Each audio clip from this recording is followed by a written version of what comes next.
கடகம் சார். புல்டோசர வச்சு ஒரு கடந்த காலங்கள்ல எங்கள ஏத்தி செய்யின்னு செஞ்சுட்டானுங்க.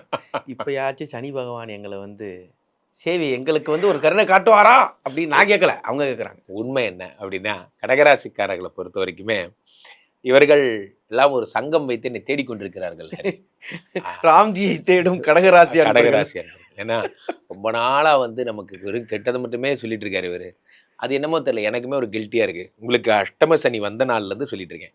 பார்த்து போங்க, பார்த்து செய்யுங்க, பார்த்து நான் சொல்லியும் கேட்காம நிறைய பேர் போய் நிறைய மணி ட்ராப் எல்லாம் மாட்டிக்கிறீங்க.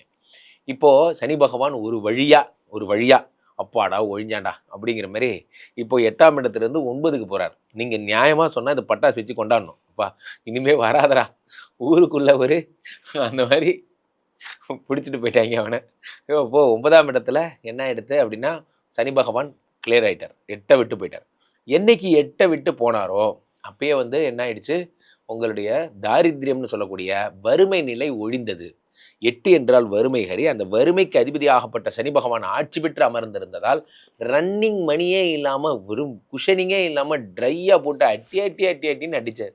ஒரு மனுஷன் எவ்வளவுதான் தாங்கிறதுங்கிற பணமே இல்லாமையே ஒரு குடும்பம் நடத்தியிருக்கீங்க, பணமே இல்லாமையே ஒரு கம்பெனி நடத்தி சம்பளம் கொடுத்துருக்கீங்க. இதெல்லாம் இதுக்குன்னே உங்களுக்கு ஒரு விருது கொடுக்கலாம். அந்த மாதிரி அதாவது நம்ம அது இதுல வேற என்னன்னா வெளியே தெரியாம மெயின்டைன் பண்ணணும், அது வேற.